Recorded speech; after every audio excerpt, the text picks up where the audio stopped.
what do you think are the keys to making sure that your short sale transaction goes through? I'm sure that anyone that's taken any kind of classes has already heard this. I'm sure I sound like a broken record. But you need to make sure that you have a very good package to begin with. So you want to make sure that you go to each specific bank's website and download their package. I'm sure that agents have their own packages that they give to the sellers, but in addition to your package, go to the first, and if there's a second, to the second bank's website, download their short sale package, and make sure that it's absolutely as complete as possible. Along with that, I highly recommend, getting bids from contractors and having extensive pictures if there's any problems, and submitting that with your bid as well so that you can justify your price to the bank. You mentioned a good package, bids, anything else that somebody who wants to get that short sale through should focus on?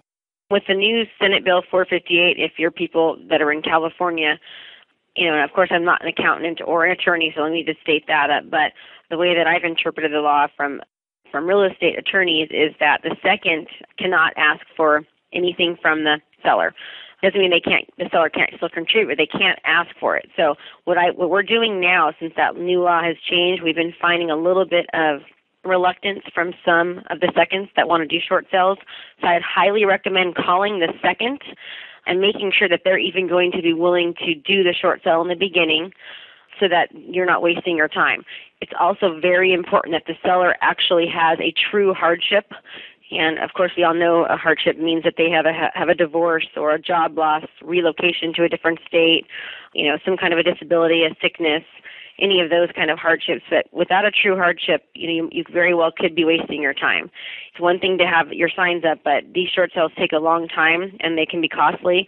So make sure that they really do qualify for the short sale before you actually jump into it. How do you stay in touch with the bank?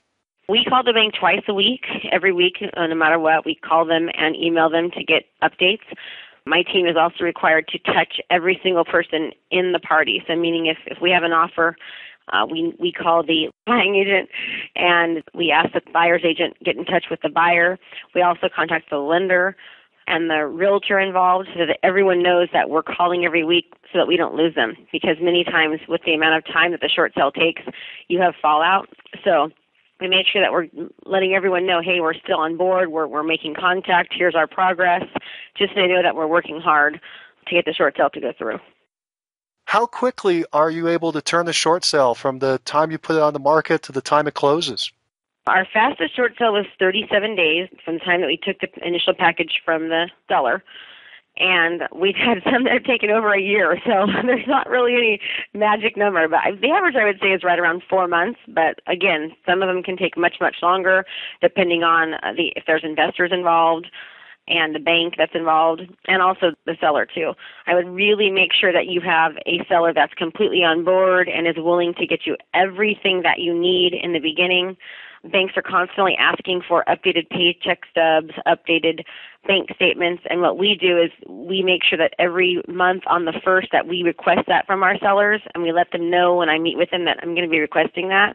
So that way when the banks ask for it, we already have it. Because if you don't give them what they need, it could take an extra 10 days, believe it or not, from the time they ask and from the time that you get it to them and from the time that they recheck the file, you can lose 10 days. And so if you average that by 4 months, that's 40 days that you can lose by not having what they request, when they need it. And I really am serious when I say that. Have you had any challenges being able to contact your person inside the bank? Have you ever had a challenge where they ignore you, and how have you solved that? Absolutely. We actually are having that issue right now with a particular bank. What we do is we just escalate it and we just go through the proper steps. So many of the banks right now are using the Equator system, and I'm sure everyone's very familiar with Equator. If you're not, make sure that you familiarize yourself. And you need to escalate it to the appropriate parties in the appropriate order and be very vigilant about daily contacting them.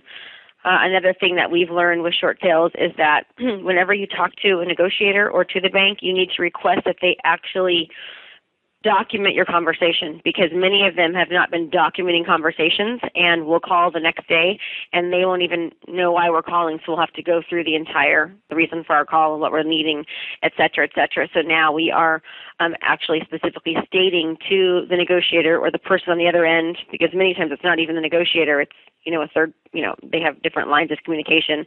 We're saying, please document this call and, say A, B, and C.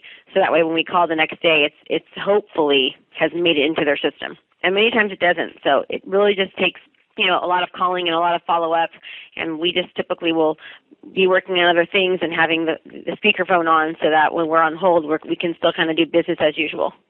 Any other bits of advice on how to get a short sale through? There's a couple other tricks that you can do. One of them is if the second, because everything has to be obviously on, the HUD, meaning there's nothing that can be negotiated between the seller and the buyer without the banks knowing. So sometimes the first, if you're in an escrow and you have a contract, the first will not allow a certain amount to go to the second. So therefore the second will deny it to let the short sale go through. So what we have just started doing is at that point, I actually read about it recently through a attorney website that I get, and what they said to do was to stop the short sale and kind of cancel the contract, and then at that point go back to the second, try to negotiate with the second your terms and a way to get them to settle. So say, hey, we owe you $200,000, will you take $15,000, and try to do a settlement with the second. And then once they settle and they release the seller of the deficiency and they get it, all in writing so it looks good and they're happy, and they tell you, hey, now that we've settled, we'd be willing, of course, to do the short sale. At that point, go back, open up the escrow again, resell the home, and then at that point the second's already been negotiated with and the first can get everything that they want. So that's a new technique that we're just going to start based upon readings that I've done. We don't have a lot of success with it yet because we're just starting, but that's another technique that we're going to start doing. In that technique, is the second receiving funds directly from the seller, or are they receiving funds from the proceeds of the sale? No, the seller is going to have to get them that money.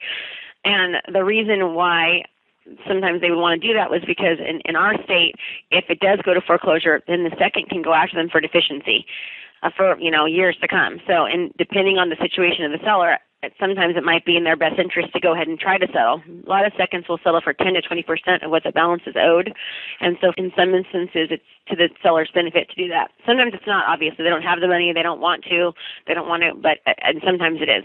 So when the seller really, really wants to avoid foreclosure, that's an option that now we're going to start to take. But I will say that we haven't, we're getting most of our short sales approved. As long as they have a hardship and they truly do qualify for the short sale, we are having really high success. I can't give you a percentage, but, very high success rate in getting our short sales to go through. And, I just think that we attribute that to just being very aggressive about calling the banks, keeping in contact, and never giving up. When you say a high percent, you think it's more than half? Oh, definitely more than half. It's probably closer to 85%.